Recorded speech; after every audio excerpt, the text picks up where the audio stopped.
بسم اللہ الرحمن الرحیم۔ السلام علیکم دوستو، انٹرنیٹ کی دنیا آپ کی سوچ سے کہیں زیادہ وسیع اور پیچیدہ ہے۔ اگر آپ سمجھتے ہیں کہ گوگل، یاہو یا بنگ جیسے کسی بھی مشہور سرچ انجن سے آپ تمام انٹرنیٹ کو ایکسس کر سکتے ہیں تو غلط ہے، کیونکہ شاید یہ بات جان کر آپ کو حیرت کا جھٹکا ضرور لگے گا کہ تمام لوگ انٹرنیٹ کے صرف 4% حصہ کو ہی استعمال کر سکتے ہیں، جبکہ باقی 96% حصہ ان کی پہنچ سے اور نظروں سے ہمیشہ دور ہی رہتا ہے۔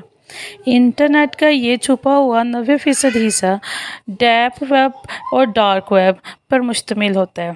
یہ دونوں حصے انٹرنیٹ میں کہیں واقع ہیں اور انہیں کیسے ایکسس کر سکتے ہیں اور یہاں کیا کیا خوفناک کام ہوتے ہیں، یہ سب باتیں جاننے کے لیے آج کی ہماری اس ویڈیو میں شروع کرنے سے پہلے اگر آپ ہمارے چینل پر نئے ہیں اور ایسی ہی معلوماتی ویڈیوز دیکھنا چاہتے ہیں تو عاقب کی کہانی چینل کو سبسکرائب کریں، لائک کریں اور شیئر کریں اور دوستوں کے ساتھ بھی شیئر کریں۔ دوستو، انٹرنیٹ کو 3 لیئرز یا تہوں میں تقسیم کیا گیا ہے، جس میں پہلا حصہ صرف یا ویزیبل ویب کہا جاتا ہے۔ یہ وہ حصہ ہے جسے عام لوگ یعنی آپ کے اور میرے جیسے لوگ استعمال کر سکتے ہیں۔ انٹرنیٹ پہ آپ جو بھی ویب سائٹ کھول رہے ہوتے ہیں، مثلاً کوئی بھی blogger website, video website, Google, Yahoo, Facebook, surface web پر ہی دیکھتے ہیں۔ سروس انٹرنیٹ کو صرف 4% حصہ ہے، اور یہ بھی کتنا زیادہ اس کا اندازہ آپ اس بات سے لگا سکتے ہیں کہ گوگل سرفیس ویب سائٹ کا صرف 61% کو کر پاتا ہے، یعنی سرچ اس ورڈ میں دکھا پاتا ہے۔ دوستو، اس کے بعد انٹرنیٹ کا بہت بڑا حصہ چھپا ہوا ہے جسے کوئی عام شخص ایکسس نہیں کر سکتا۔ اسے ڈیپ ویب کہا جاتا ہے۔ ان ویب سائٹس تک صرف گورنمنٹ کے اداروں، مسلسل ملٹری سروسز، بینکنگ سینٹرز یا کسی کمپنی کے پرسنل ڈاکیومنٹس اور ہر شخص کے لیے موجود نہیں ہوتے، جیسے صرف کمپنی کے متعلقہ لوگ ہی استعمال کر سکتے ہیں اور وہی موجود ہوتے ہیں۔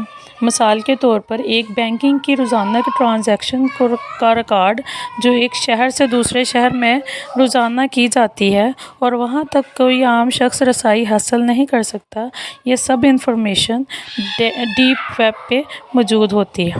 کیونکہ یہ سب خفیہ معلومات ہیں اور ہر شخص کے لیے نہیں ہے، لہٰذا صرف متعلقہ شخصیت حاصل کر سکتے ہیں۔ ڈیپ ویب اور انٹرنیٹ کا بہت بڑا حصہ موجود ہے۔ یہ کتنا زیادہ ہے، اس کا اندازہ آپ اس بات سے لگا سکتے ہیں کہ یہ بہت تیزی سے بڑھ رہا ہے۔ 2001 میں اس کا سائز 7.5 پیٹا بائٹس ہوا کرتا تھا، جبکہ 2003 میں اس کا سائز 19,000 پیٹا بائٹس ہو گیا ہے۔ دوستو، اس کے بعد انٹرنیٹ کا تیسرا بڑا حصہ اور انٹرنیٹ کا خفیہ ترین اور خطرناک حصہ موجود ہے، جسے ڈارک ویب کہا جاتا ہے۔ اسے امریکہ اور سویڈن کے عام تعاون سے بنایا گیا تھا اور اسے بنانے کا مقصد ملٹری کی خفیہ انفارمیشن کی تفصیل تھا، تاکہ کوئی بھی خفیہ معلومات کسی دشمن کی نظر میں آئے بغیر ایک جگہ سے دوسری جگہ مل جائے، اور آج بھی اسے ملٹری مقاصد کے لیے استعمال کیا جا رہا ہے۔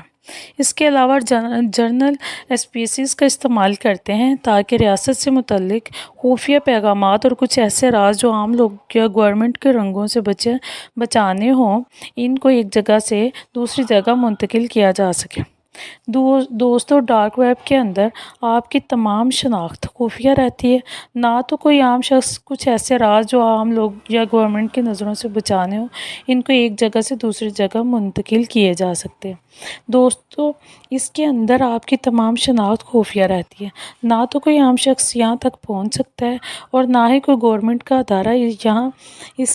اسی خصوصیت کی بنا پر انٹرنیٹ کا یہی حصہ جرائم پیشہ عناصر کی جنت بن گیا اور اسے ہر طرح کی جرائم کی سرگرمیوں کے لیے استعمال کیا جانے لگا۔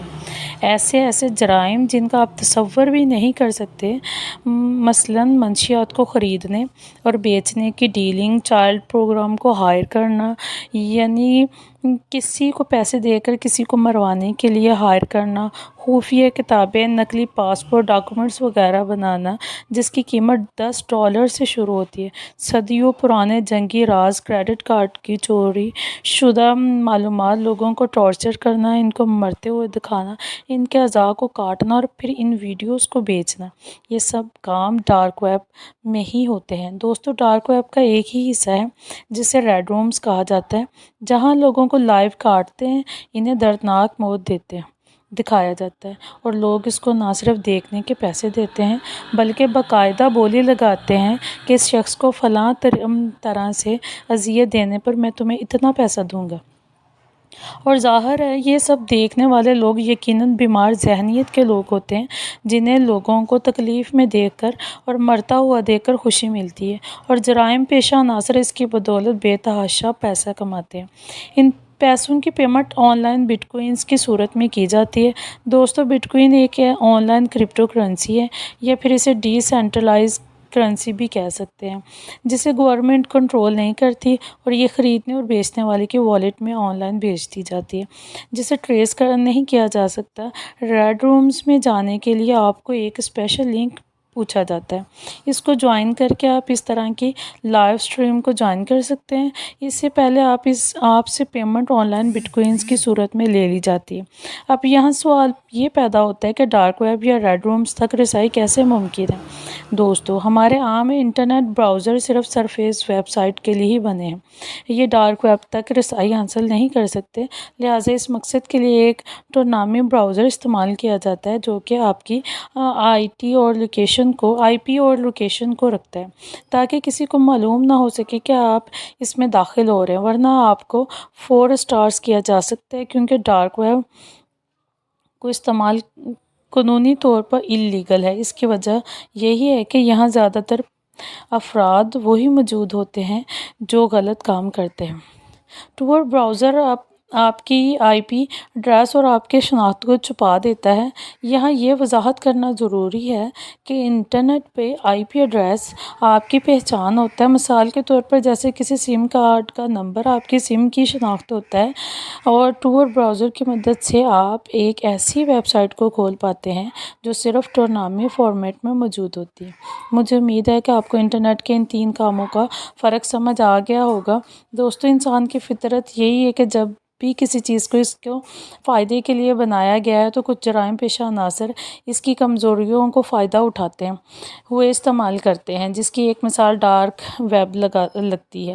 اور اگر آپ کھولنے کی کوشش کر رہے ہیں تو یہاں یہ بات آپ کو بتاتی چلوں کہ یہاں موجود نیٹ ورک آپ کے تمام خفیہ معلومات کو ہیک بھی کر سکتے ہیں اور اسے اپنے مفاد کے لیے استعمال کر سکتے ہیں۔ مجھے امید ہے کہ آج کی یہ ویڈیو آپ کو کافی انفارمیٹیو لگی ہوگی، پسند آئی ہوگی۔ آپ دیکھ رہے ہیں عاقب کی کہانی۔ اگر آپ کو یہ ویڈیو اچھی لگی ہے تو لائک کیجیے اور دوستوں کے ساتھ شیئر کیجیے۔ میں ملوں گی آپ سے ایک نئی انٹرسٹنگ ویڈیو میں، تب تک کے لیے اپنا بہت سا خیال رکھیے گا۔ خدا حافظ۔